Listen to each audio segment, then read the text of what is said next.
and up the next morning to look out the window for a fantastic view of the Bryggen and over the harbor and into the charming, quiet residential neighborhood of this corner of Bergen.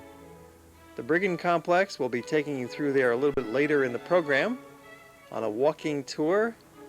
We'll have a look at some quiet residential neighborhoods. We're going to take you up on a couple of mountain tops by funicular to get a great view over the city. But first, let's have breakfast. Breakfast is always included every morning with our tours with Hawaii Geographic. It's a great way to start the day, particularly in Scandinavia. It's generally a huge smorgasbord buffet. You'll get all kinds of cereals and fresh fruits and cheeses and breads, egg dishes, rich salad dishes. You can have all the food you need, all the food you want to get your day off to a great start.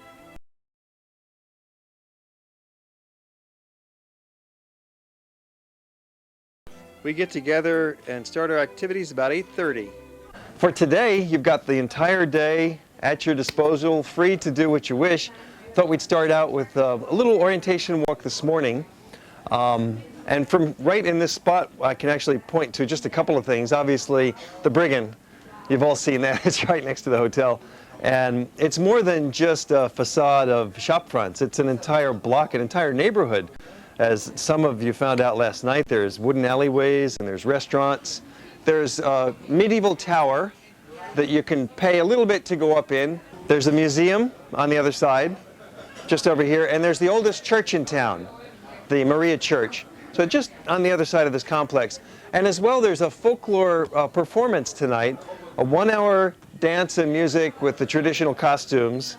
And that starts at 9 o'clock tonight. And then I'd like to walk us a few blocks past the fish market to the central square of town. And then let's go up the funicular. It's a beautiful day today. It's clear. It's one of those 50 days of the year when they have sunshine. And there's a nice view from up there. And for those who want, you could take a nature walk at the top. There's a 1-mile trail that goes around a lake. Or you can actually walk down. It's a 40-minute walk downhill if you wanted to do that. And then the rest of the day is perfectly on your own, totally free to shop and wander the little back streets of the town. And then tomorrow morning also is, again, free time until 12 noon. Now, Bergen itself, just a minute on the history of Bergen, and then we'll go, okay? Bergen was the most important city in this country for a couple of hundred years. It was actually the capital of Norway in the 12th century and the 13th century. From about the year 1100 to the year 1300, Oslo was nothing. Bergen was the capital, and it was the biggest city as well. And in fact, it became a trading center that was powerful for 600 years because it was part of the Hanseatic League. Now, that was a league of German merchants who controlled all the trade in Northern Europe. They were competing with Venice in the south that controlled all of the trade in the Mediterranean area. So the Hanseatic League had 4 main cities: London, Bergen, Bruges in Belgium, and Novgorod in Russia. And with that, they controlled all of the trade of fish and sugar and spices and all those kinds of goods. This continued for 600 years, and Bergen's power grew to the point where in the 17th century, it was the biggest city in Scandinavia. And today, it's the second biggest city in Norway. So it's a really important place with a lot of history, and that's especially typified here in the Bryggen. So let's go out and get some fresh air, take a walk and enjoy the sea breezes. There's our Hawaii Geographic Society group. We had about 24 people on this particular trip to Scandinavia. And this morning we're heading up the hill called Floyen by funicular. It just costs a few dollars for your round-trip ticket and takes about 8 minutes, that's all, to get to the top of Floyen. And you want to spend at least an hour or two altogether on this visit to Floyen by funicular. It's really quite scenic, and it gives you a nice overview. As one funicular goes down, the other goes up, and they counterweight each other, which helps to balance the whole system, and it's pulled along by an electric motor. It sure beats walking all the way up because this hill is 1,000 feet high, so these few steps in the station are pretty easy for us to take. No problem here. And then the lookout is just right around the corner. And from here we've got a spectacular view of the town of Bergen and the harbor that we came in on. We can see our hotel. We can see the historic site of the Bryggen. It's a nice way to start our day because we can kind of visually plot out where we want to walk to later in the day and see exactly how far away things are. There's the train station we want to take a look at. There's the University Museum. There's the Bryggen Museum.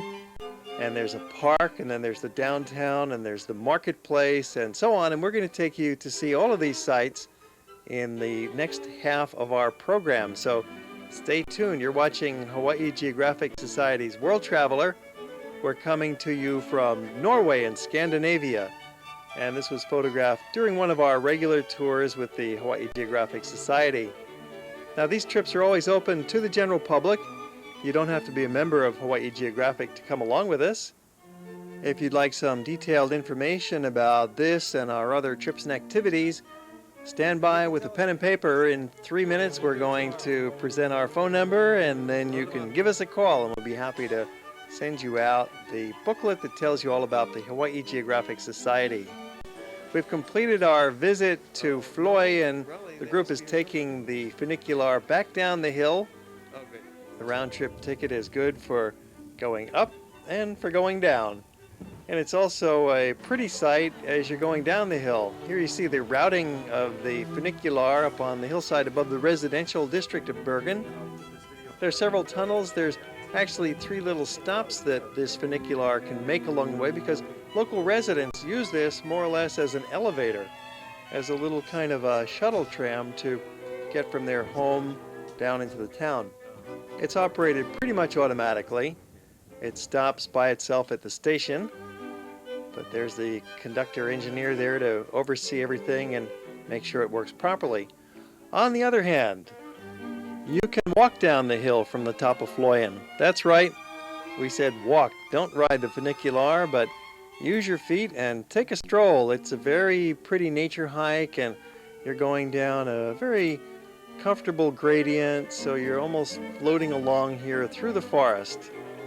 Well, we do these things so that you don't have to. You can sit back and watch it from the comfort of your living room, or see what you've missed if you took the tram down.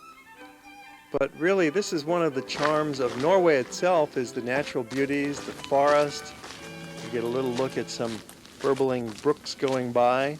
There's a series of hiking trails at the top of Floyen. If you want to get serious, you could easily spend several days walking around. There's a lake up there.